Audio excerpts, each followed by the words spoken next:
I drove 4 hours through a snowstorm, expecting hugs and holiday lights, only to find the house empty, the locks changed, and a foreclosure notice nailed to the front door like a final goodbye. I remember exactly what the air smelled like that day. It was sharp and cold, the kind of December chill that makes your nose burn and your eyes water before you even step out of the car. I was 22, a senior in college, and I just finished my last final before winter break. My roommate, Marcus, had offered to let me stay at his place for the holidays, but I was homesick. I hadn't seen my parents since August, and even though they'd been quieter than usual, fewer texts, short phone calls, I told myself they were just busy. So I drove the 4 hours home, blasting Christmas music and sipping coffee. I'd stopped for halfway, imagining the smile on my mom's face when I walked in. My dad's usual half grin. Maybe even a fire going, like we used to do before things got off. It was close to 8 p.m. when I pulled onto our street. The neighborhood was dark, the kind of suburb where most houses are asleep by 9, and I noticed something was wrong before I even parked. Our porch light was off. The driveway was empty. No wreath on the door, no lights in the windows. My chest tightened, but I chalked it up to bad timing. Maybe they went out. Maybe they were visiting someone. I grabbed my bag, keys in hand, and walked up the steps, already preparing to knock just in case. But the door didn't open. I turned the key again. It didn't fit. I looked down, confused, and tried it again. Same thing. That's when I noticed the bright orange paper stapled to the front door. At first, I thought it was just junk, a flyer or a holiday notice. But as I got closer, I saw the word in big, bold letters, foreclosure. I froze. I literally couldn't move. For a second, I wondered if I was dreaming. I checked the address again, checked my phone. This was my house. Or at least, it had been. I walked back to my car, sat in the front seat, and stared at the house like it would somehow explain itself. That's when I saw them, my boxes. My old duffel bag, some books, my high school trophies, my guitar case, all dumped in the snow at the edge of the driveway like trash. One box was soaked through, the cardboard caved in and sagging. My clothes were half buried in slush. It was like something out of a nightmare. I called my mom first. No answer. Then my dad. Straight to voicemail. Then my mom again. Then my younger cousin. Then the neighbor. Nothing. No one picked up. I sat there for a good 20 minutes in disbelief before I finally grabbed my things and crammed them into the back of my car. I had to toss some stuff out to make it all fit. My hands were frozen. My brain was still trying to catch up. I ended up booking a motel on the edge of town for the night. I didn't cry. I didn't scream. I didn't even really feel anything. Just empty. Numb. Like my soul had just shut down so I wouldn't combust. The next morning, I tried calling them again. Still no response. It wasn't until 3 days later that my dad finally picked up. I didn't yell. I didn't ask him what was going on. I just said, "Why?" He sighed, like I was being difficult. "We thought you'd figure it out." Figure what out? That we had to move on. The house was underwater. We weren't going to sit around waiting for you to come back. You didn't even tell me. He said, "You're old enough to figure things out on your own. We assumed you'd manage." That was the last thing he said to me before I hung up and blocked his number. Blocked my mom's too. Then every family member who tried to make excuses or brush it off. My aunt texted. I'm sure they had their reasons. My uncle said, "Your dad's been under a lot of stress." No one asked how I was doing. No one offered a couch or a warm meal or even just someone to talk to. I went back to school early and crashed at Marcus's place for the rest of the break. I told him everything eventually, and he didn't say much, just handed me a blanket and ordered pizza. That gesture meant more than any word from my family ever had. Spring semester started, and I threw myself into work. Classes, jobs, side gigs, anything to stay busy. I picked up extra shifts at the campus cafe, started tutoring underclassmen, even sold some of my old music equipment online just to keep afloat. I applied for every scholarship, every emergency grant I could find. No loans. I'd sworn to myself I'd make it on my own now. I was done depending on people who treated me like an afterthought. I graduated the following winter. A semester early. No pomp, no ceremony. Just me and a few friends, watching the virtual announcement in our tiny apartment, passing around a pizza and a bottle of cheap champagne. I didn't tell anyone in my family. I didn't expect anyone to care. Which is why, when I stepped out into the sunlight after picking up my diploma packet from campus, I nearly dropped it when I saw my parents standing there. My mom was smiling like we just bumped into each other at the grocery store. My dad had his hands in his coat pockets, doing that awkward shuffle he always did when he didn't know how to act. My heart dropped into my stomach. I turned around to walk away, but my mom called after me like nothing had happened. Sweetie, aren't you going to say hi? I kept walking. She followed. We're so proud of you, she said. We didn't miss the announcement. We were watching. I baked cupcakes. I stopped, not because I wanted to talk, but because something inside me finally snapped. I turned around slowly, looked her in the eyes. I said, "You baked cupcakes?" She nodded eagerly, like she expected me to smile, to fall into her arms, to pretend the last 13 months never happened. You think cupcakes make up for dumping my life in the snow? Her smile faltered, just for a second. My dad shifted uncomfortably, but didn't say a word. Typical. You ghosted me, I said. Didn't even have the decency to call. Just vanished. You let me drive 4 hours home to find a foreclosure notice and my stuff in the gutter like I was some stranger who got evicted. My mom's voice took on that sickly sweet, performative tone I knew too well. We were going through so much, honey. We didn't want to burden you. We thought you'd understand. I took a step forward. Understand what? That you didn't care enough to send a single text? That I didn't even deserve a goodbye? You're being dramatic, she said, her voice tightening. Am I? I said. Because the only drama I remember is me sleeping in a motel that night, digging through snow for my soaked clothes. My mom opened her mouth like she had something to say, but nothing came out. My dad finally cleared his throat. We were hoping to talk, he said. Privately. Maybe grab lunch. Celebrate your achievement. I laughed. It came out bitter. Celebrate? You didn't lift a finger to help me finish school. I worked 2 jobs, sold half my stuff, survived off ramen and $1 coffee refills to make it here. I earned this. You don't get to show up at the finish line and pretend you were part of the race. People were starting to stare.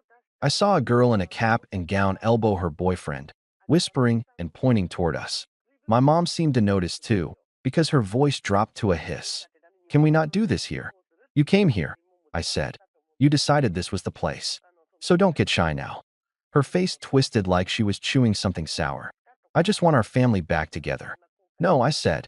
You want to look like a family again. But you left that behind when you locked me out of your life and didn't bother looking back. A beat of silence. Then my dad said the quiet part out loud. Look, your mother's been talking to some people, alumni networks, donors. There are opportunities opening up now that you're graduating. Connections. It would help if we could present a united front. Just for appearances. I stared at him, stunned. So that's what this is, I whispered. You don't care about me. You care about how I make you look. You think now that I've made something of myself, you can cash in. They didn't deny it. They didn't even try. That was the moment something inside me settled. All the confusion, the hurt, the second-guessing I'd done over the past year. It all crystallized into something cold and certain. I reached into my coat pocket, pulled out the laminated card the dean had handed me with my diploma packet, and held it up. You see this? I earned this without you. Every lecture, every exam, every dollar I scraped together, I did it alone. So take your cupcakes, your photo op smiles, and your fake apologies and walk away. Because you don't get to be part of this story. I turned my back and walked. I didn't look to see if they followed. I didn't care if they cried, or called out, or stood there like statues while the wind blew through their coats. All I cared about was that, for the first time in my life, I had nothing tying me to them. No debt, no expectations, no shame, just freedom. And as I turned the corner and saw Marcus waving from his car with the "Congrats, grad" sign still taped to the window, I smiled. Really smiled, for the first time in a long time. That should have been the end. But they weren't done yet. Because the very next week, I got a message request on LinkedIn from someone I hadn't seen in over 5 years, my Uncle Dave. He wrote, "Hey bud, your dad mentioned you might be hiring. Thought we could catch up." And that's when I knew I wasn't just their son anymore. I was an opportunity. I stared at the message for a good 5 minutes, rereading it over and over, trying to process the sheer audacity. Hey bud. As if we were old pals. As if he hadn't ignored every birthday, every Christmas, every graduation. Uncle Dave was my dad's older brother, and growing up, he was the kind of relative who showed up only when there was food or photos being taken. Never once asked how I was doing. Never offered to help with school or anything else, even when things at home got tense. And now, out of nowhere, here he was, talking like we'd been tight for years. I didn't reply. Not at first. I called Marcus. "You're not going to believe this," I said, and read him the message. There was a pause. Then, "Please tell me you're going to mess with him." "Oh, I'm thinking about it," I said. "I just haven't decided how far I want to go." Because the truth was, Uncle Dave wasn't the only one. Over the next few days, more messages started trickling in. Cousins I hadn't spoken to in years. My mom's church friend who once told me I was too sensitive when I cried during a sermon. Even my dad's former coworker, who I only met once at a barbecue and who barely remembered my name. They were all just checking in. All so proud of me. All hoping to reconnect. And I realized this wasn't random. This was orchestrated. My parents had bragged. At some party or family dinner, they must have played the doting parent card and painted themselves as the backbone of my success. And now that people saw me as a rising star, new grad, already interviewing with 2 Fortune 500s, freelance projects blowing up, they all wanted a piece. The funny part? Not one of them asked how I did it. They didn't know I'd spent nights sleeping in the school library because I couldn't afford both rent and tuition. That I'd stood in grocery store aisles doing math in my head to see if I could afford ramen and toothpaste. That I'd been this close to dropping out 3 different times and only stayed because of Marcus and a stubborn voice in my head that said, "Don't give them the satisfaction." They didn't know that after my parents cut me off, it wasn't rage that got me through, it was clarity. I finally saw them for who they were. Not villains. Not monsters. Just selfish people who didn't want to be inconvenienced by their own child's existence. So yeah, I decided I would mess with them. Just a little. I replied to Uncle Dave. "Hey, great to hear from you. I've actually been considering hiring someone for a new project. Can you send over your resume and a short cover letter explaining your recent work?" He replied within 10 minutes. "Sure thing. I'll send that right over. Excited to work with you." But the resume came 2 days later. It was bad. Like, still using AOL email and listing Microsoft Word under skills bad. He had a 5-year employment gap and didn't explain it. And when I Googled the one company he had worked for, it had shut down in 2019 after a lawsuit. Still, I kept it professional. "Thanks, Dave," I replied. "We'll be in touch if you're a fit for the role."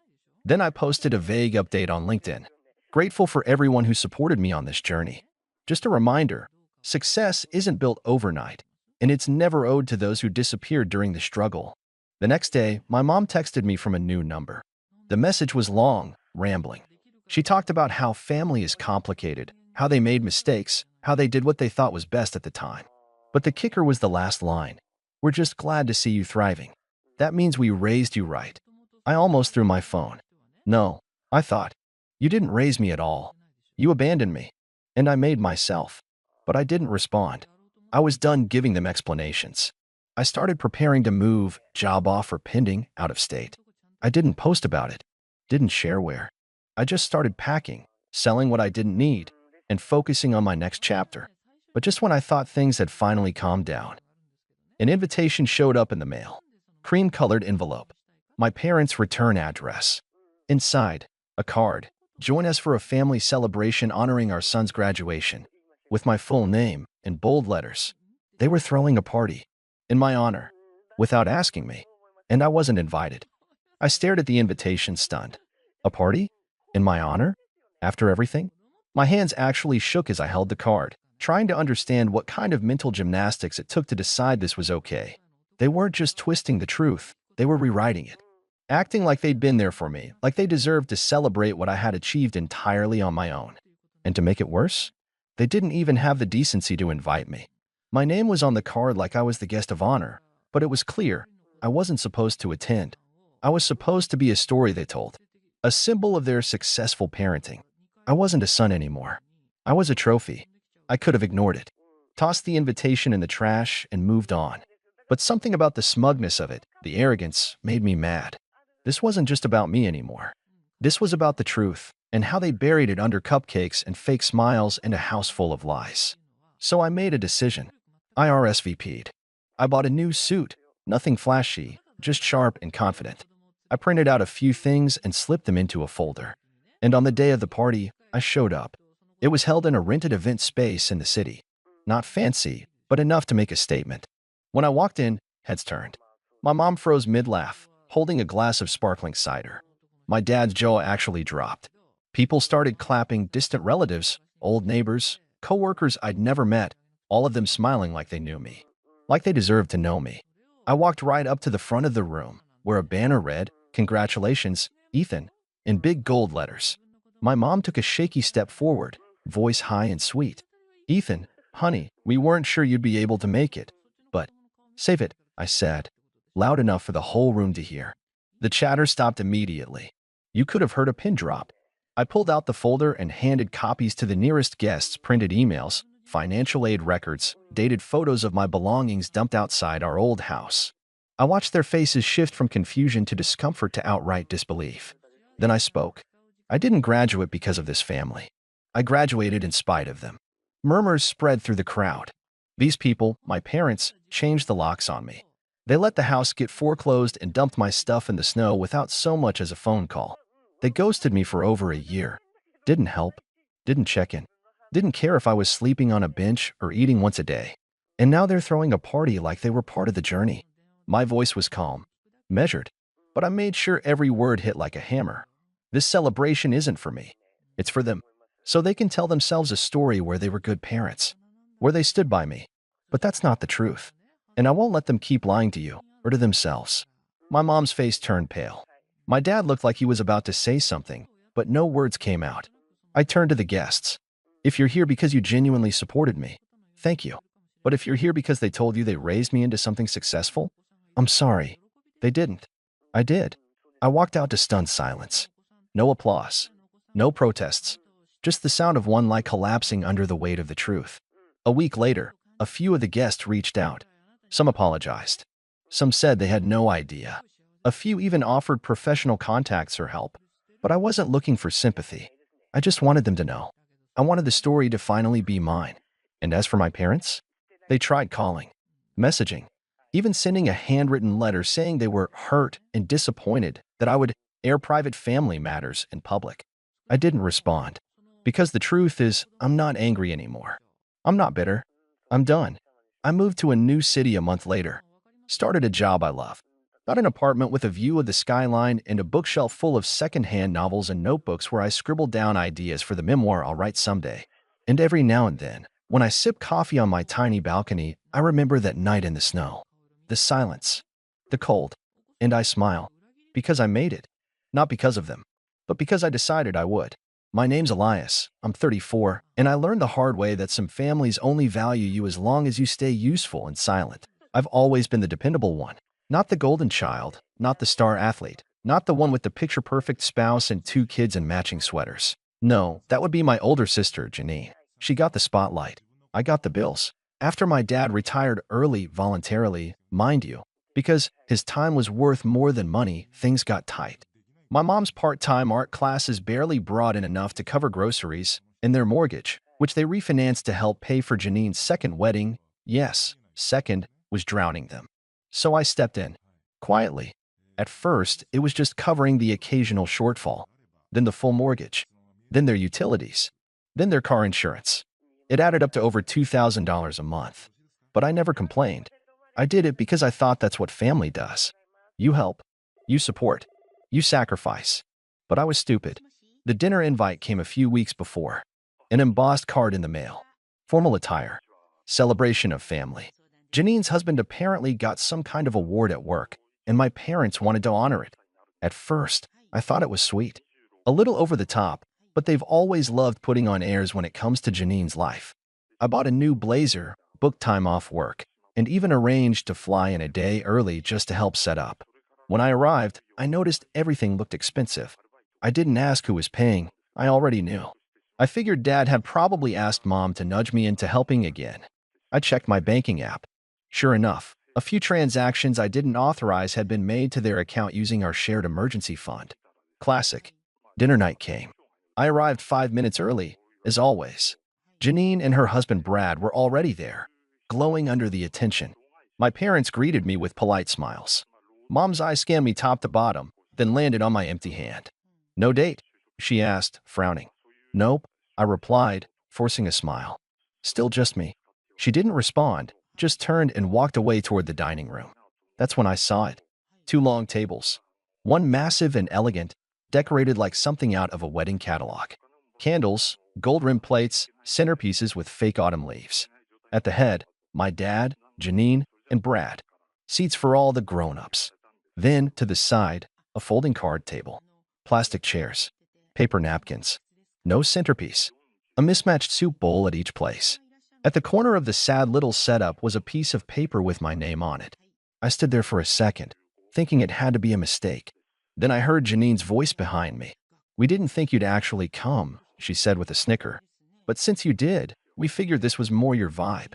You know, single, no kids. Not really a full family yet." I turned to look at her. She had that smug smile she always wore when she thought she was being clever. Brad chuckled beside her, clearly amused. Dad walked over and clapped a hand on my shoulder. "It's nothing personal, son. We just had to make sure the real families had enough room to sit together. You understand." My throat tightened, not because I cared about the table, but because, in that moment, it hit me just how little I mattered to them outside of what I provided. They saw me as a placeholder, a second-tier presence, good enough to foot the bills, but not good enough to be seated with them, not even respected enough to fake a proper invitation. Mom appeared behind me, balancing a tray of drinks. "Just be grateful you're even here," she said sharply. "Honestly, the way you isolate yourself, it's a miracle we invited you at all." And there it was, the truth, the cold blade under the silk. I looked around the room, at the people I'd been supporting in silence for years. I saw my dad laughing with Brad over some story. I saw Janine already taking selfies with the flower arrangements, captioning things like #blessed and #family first. I saw my name taped to a plastic chair beside my third cousin's toddler. So I walked out. No drama, no shouting, just a calm, deliberate turn and a quiet exit through the front door. I got in my rental car and drove back to my hotel. I turned off my phone, ordered room service, sat in silence for a long time. The next morning, I logged into the mortgage account and removed the autopay link from my bank. Then I sent one quick email to the mortgage company letting them know the linked card was no longer valid. I didn't tell my parents. I didn't need to. That night, I turned my phone back on. 56 messages. Most were from Janine. A few from Mom. One from Dad. Just the word call. I didn't answer. Instead, I poured myself a drink and watched the text notifications roll in. My favorite one came just after midnight. From Janine. "What is going on? Mom is freaking out. Did you cancel something?" I didn't reply, because that was just the beginning. I woke up the next morning to a dozen missed calls and one voicemail from my mom that started with, "This isn't funny, Elias," and ended with her choking back tears. Apparently, the mortgage company had called to inform them that the payment had bounced and the autopay setup was no longer valid. Their due date was 2 days away, and they had no idea how to cover it. I could almost picture the scene in that overly decorated dining room, Mom pacing with her phone clutched in one hand and her glass of Pinot Grigio in the other, Dad slamming a drawer shut as he rifled through bank statements. Janine in the background dramatically asking, "What are we going to do now?" And still, I said nothing. I spent the day sightseeing. There was something liberating about walking through a botanical garden while your phone buzzes with increasingly desperate messages. Around lunchtime, Brad tried calling me. I declined the call and muted his number. By dinner, they'd started reaching out to my friends. Well, more like acquaintances who knew them through me. One sent me a screenshot from Janine that read, "Please tell Elias to call us. He's being childish and irresponsible." Childish. That word stuck in my brain like a splinter. For years, I was the responsible one. The one who picked up the slack when Dad blew through his pension on that ridiculous boat he never used. The one who paid Janine's rent during her messy divorce because she needed stability. The one who took in my mom's yappy dog for 6 months because she needed time to adjust after moving into a smaller house. The one who never complained. And now I was childish? Because I refused to sit at a folding table like some forgotten extra in their family drama? I flew back home the next morning, still without replying to a single message. The silence, I realized, had become its own form of communication. That weekend, I went through our shared accounts and finally cut all financial ties. I transferred the balance of our family emergency fund into my personal savings and closed the joint account. Then I logged into the utilities, canceled the autopays, and updated my info to remove my cards from their system. Every time I hit confirm, I felt something uncoil in my chest. That Sunday evening, as I was reading a book and enjoying the quiet, my phone lit up again. This time, it was a FaceTime request from Dad. Out of pure curiosity, I answered. His face filled the screen, red and flustered, his hair more disheveled than usual. Elias, he started, forcing a smile. Hey, buddy. We've been trying to reach you. Yeah, I said calmly. I noticed. Behind him, I could hear Mom's voice. She sounded like she was crying, or maybe just shouting. Janine's voice came through too, shrill and angry. Look, son, we had a misunderstanding, okay? Dad continued. Your mother didn't mean to offend you. The table thing, look, we just didn't have enough space. But we love you, and we're grateful for everything you've done. That's interesting, I said, leaning back in my chair. Because it didn't feel like love. It felt like utility. Like I was there to pay and stay quiet. Dad's smile faltered. No, don't be dramatic. Wasn't it Mom who said I should just be grateful to be included? He blinked. She didn't mean it like that. And Janine? I asked, does she still think I don't have a real family? Or was that just a moment of wine-fueled honesty? There was a pause. He opened his mouth, then closed it. Look, he said, voice strained, your mother and I are in a tight spot now. We didn't realize how dependent we'd become on your help. But you can't just abandon your family. That last line, that was the one that broke me. You're right, I said. I can't abandon my family. That's why I've decided to start prioritizing the one person in it who's always been overlooked, me. I ended the call.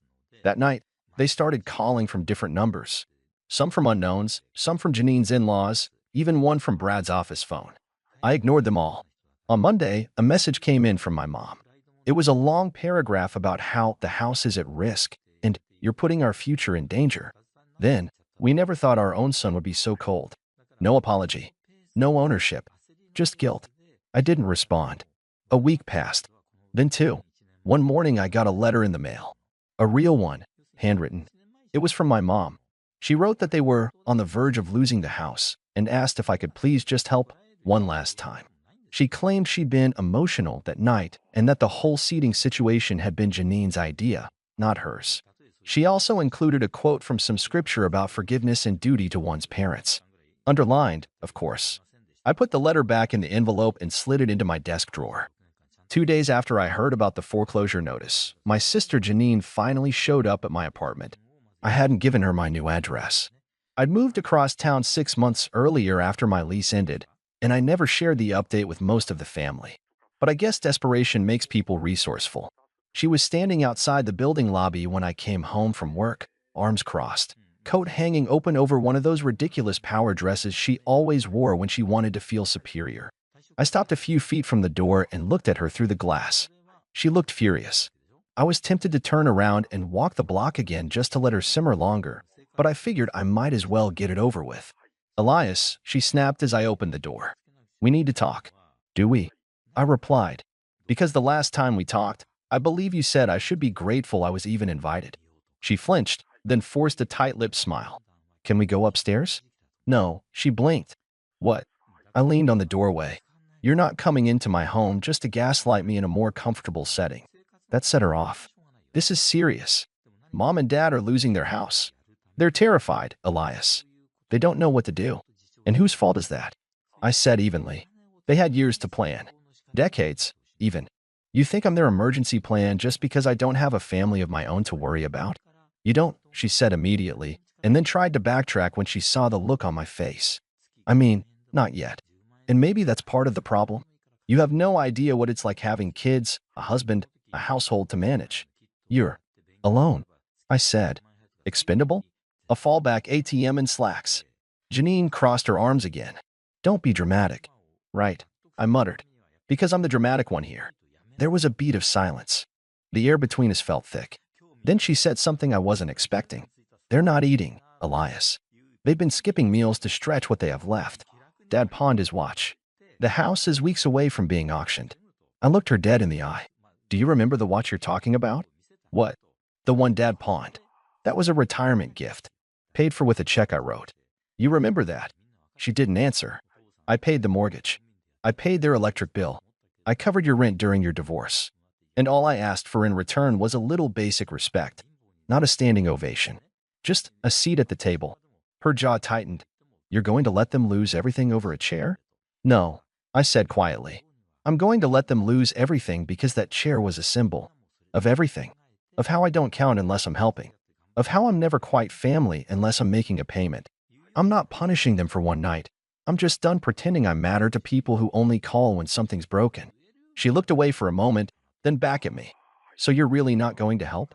I already did, I said. For years. And with that, I stepped back inside the building and let the door swing shut behind me. The text came in again that night, this time from cousins I hadn't heard from in ages. I guess the family panic had gone full viral. One message from my aunt asked, "Is everything okay between you and your parents?" Another from my uncle just said, "Call your mother." They were circling the wagons, trying to pull the usual guilt and shame combo they'd always used to keep things under control. I remembered being 10 years old and hearing my mom scold me, "Don't upset your sister. She's going through a lot." Or my dad telling me not to make things awkward when Janine brought home some guy she'd cheated on her first husband with. I remembered swallowing it all. The tiny slights. The big ones too. And now? Now they were panicking not because they realized what they'd done, but because the machine they'd built to stay afloat had finally shut down. A few nights later, I got a call from a lawyer. Apparently, my parents were trying to remortgage the house again, and they'd listed me as a guarantor on some old paperwork from years back. He was calling to confirm I'd still be involved. I wasn't. I told him to send me the document. When I saw it, I realized they'd kept my name listed without telling me, probably hoping I'd never notice until it was too late. That was the final straw. I didn't just say no. I filed a formal affidavit removing myself from any financial responsibility and had my name scrubbed from any shared assets. Then I froze the emergency fund account we'd once shared and started the process of legally distancing myself from all co-signed obligations. I was done, but the storm was still coming, because I knew, deep down, that they were going to make one last move. They always did. When guilt didn't work, they went for sympathy. Or rage. And sure enough, it came the next morning. A knock at my door. I opened the door to find my mother standing there. She looked smaller somehow, like the woman who used to tower over my childhood had shrunk under the weight of her own choices. Her usually perfect hair was unbrushed, and her eyes were puffy like she hadn't slept in days. Behind her, parked across the street, was Dad's old sedan, still bearing the proud parent of a state scholar bumper sticker from Janine's college days. She didn't speak right away. She just stood there, blinking up at me like she wasn't sure whether to hug me or slap me. "I had to come," she finally said. I stepped aside without a word, more out of instinct than invitation.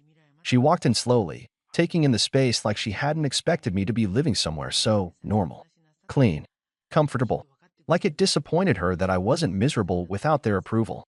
She sat on the edge of my couch like a guest at a wake. I stayed standing. "You've made your point," she said quietly, fingers knotting together in her lap. "Did I?" I asked, because I'm not sure anyone's been listening. She sighed, and for once, it wasn't theatrical. "We're losing the house. Your father, he's been pretending everything's fine, but it's not. We missed the last 2 payments. Janine tried to help, but they've got medical bills piling up with the kids, and..." I held up a hand. "I don't need the financial rundown. I know what the situation is." Her voice cracked. "We didn't mean to make you feel like you weren't part of the family, Elias. That wasn't the intention, but it was the result." She looked at me.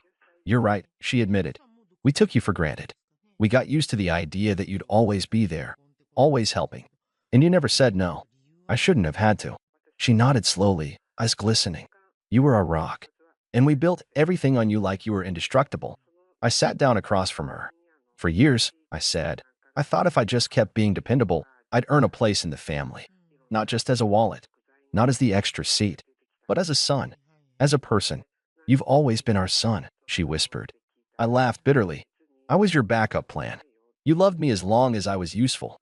Tears finally slid down her cheeks. "I don't know how to fix this." "You can't," I said, softly but firmly. "Because this isn't about money anymore. It's about respect. It's about decades of being second to Janine. It's about being humiliated at that dinner table like I was some stray you let inside out of pity." "I thought you didn't care about things like that," she whispered. "That's the problem," I said. "You never thought I cared. So you never thought you had to."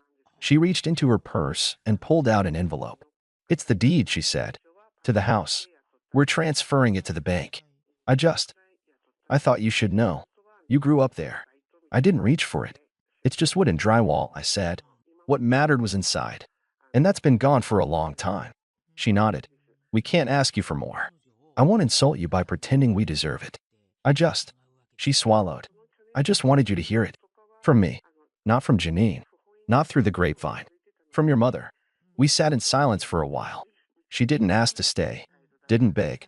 Just sat there like a woman realizing she'd misplaced something valuable and only now understood it was irreplaceable. When she stood to leave, she paused at the door. You were always the best of us, she said. We just didn't see it. I nodded once. She left. The house went into foreclosure 3 weeks later. The bank listed it. No one bought it. Eventually, it was sold below market value to some development company that planned to knock it down. I saw the listing online just once and didn't click on it. Janine stopped calling. So did Brad. I guess they realized I wasn't going to swoop in to save the family legacy like some discount superhero. Dad emailed me once, a short note with no subject line that just said, I miss you. I didn't respond. Life got quieter. Then better. I started traveling more. Took that promotion I'd been putting off because I thought I'd need to stay close in case my parents needed me.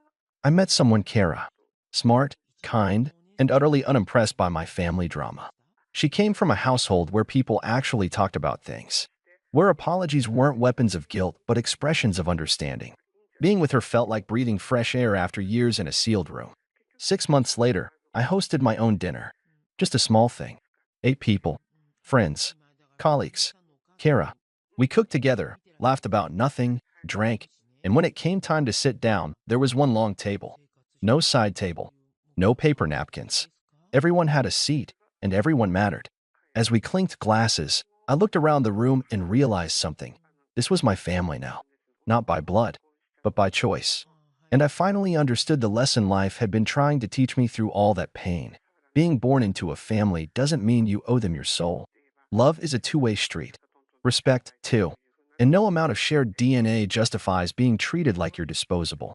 The next morning, I took out that old envelope my mom had left, the deed transfer paperwork, and tossed it in the shredder. It was symbolic more than anything, but it felt good. Freeing. That chapter of my life, the one where I sacrificed myself to stay in the good graces of people who never saw me, was over. I wasn't bitter. Not anymore. I just wasn't going back. Because the table I belonged at now, it had room for me. And this time, I chose the seat.